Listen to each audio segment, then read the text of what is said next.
Ang init today, pero kahit gabi na, gusto ko munang mag-dinner sa labas. So, dinner muna ako sa labas. Alam niyo guys, pag mag-isa kayo, hindi madaling mag-record, lalo na walang stand. Gusto nga bumili ng portable stand, pero hindi ko sure kung ganun kalakas yung loob kong mag-shoot. So anyway, minute ko kasi yung music. So ayan, ang aking kinakain ay cheeseburger with just potato and mais. Then, nag-red wine din ako kasi, you know, para borlog na pagkatapos nito. So, I figured ito very affordable na kainan lang. Saizeriya. It's my new favorite. Kasi, sarap. So, this is me na at home. Dapat gandang-ganda sa sarili. And this week, meron tayong unboxing. Nagulat ako dito sa laki ng box na to. Parang sabi ko, wala naman akong in-order na ganito. May nagpadala ba? Then I realized, may order nga pala akong headset. Napakaliit ng headset. So parang iniisip ko, yung headset, it will come in a small box. Tignan mo, ang liit lang nun. Box ng headset, napakalaki ng box na dumating sa akin. So anyway, ito ay Holy Land Lark M2. And sobrang ganda ng tunog nito. Wala siyang, ibang-iba siya sa Boya. Feeling ko, this would be my favorite mic. So, unbox natin.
Next na i-unbox ko is galing sa TikTok shop at kailangan ko siyang gawan ng video. So, hindi ko alam paano, napakaliit nito. Pero luxury set ito. Ayan, IEM. Iniisip ko pa kung paano. Kaya nga titignan ko yung deadline nito eh. Pero I'm just unboxing first to see how to use it.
So, naalala niyo, nagpunta ako sa Sota Concert Hall last week. Kasi meron akong product na dala-dala din. Hi everyone, I am out today and I am here to check what everybody thinks of the new Revive Temp. So it's just at my pocket and I'm here to ask people around. Okay, may papakita ko sa inyo tapos hulaan niyo kung ano. Ano to? Vibe. Mouse. Paano ko sabihin ko, what is a vibrator? Diba? Ito yung clicker? No! It's a vibrator. Nasa bulsa ko lang. Hinugasan mo ba ito bago mo binigay sa akin? Hindi pa gamit yan. Oo, but this one changes temperature. May papakita po ako sa inyo, tapos hulaan niyo po kung ano. You're English pala. You're gonna guess what is it. What is this? Charger. What if I tell you it's a vibrator? And it changes temperature. Oo, ano? Sayang. Oh, thank you po. Okay, I'm gonna show you something and you have to guess what is it. Okay, hold on. Ooh, what is this? You have to guess. This is speaker? Another guess. Like vibrator? Yes! Very good! Yeah!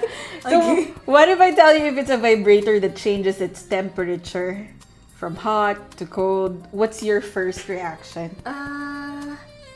Maybe from cold to hot. I also don't know. I never used this before. You're so good, you know! I just guessed. Thank you. You think you are okay to try? Yes, why not? Thank you. So, this is me. Mag-record ako what I think of the We Vibe Temp. So, syempre, I have to give a piece of my mind ng what I think about it. But anyway, hindi ko syempre pwedeng ilabas pa dito kasi syempre sa Pink Lifestyle siya lalabas, exclusive to sa Pink Lifestyle. And I'm gonna do a blog about it. And I'm so excited kasi malapit na yung launch nito. So, ganito akong mag-shoot actually. Tinitignan ko muna yung settings niya and chuchu ganyan before ko siya i-shoot. So, anyway. Natatawa ako kasi wala kang audio to. At, yan, ganyan lang. Anyway, lalabas naman yung original vid nito.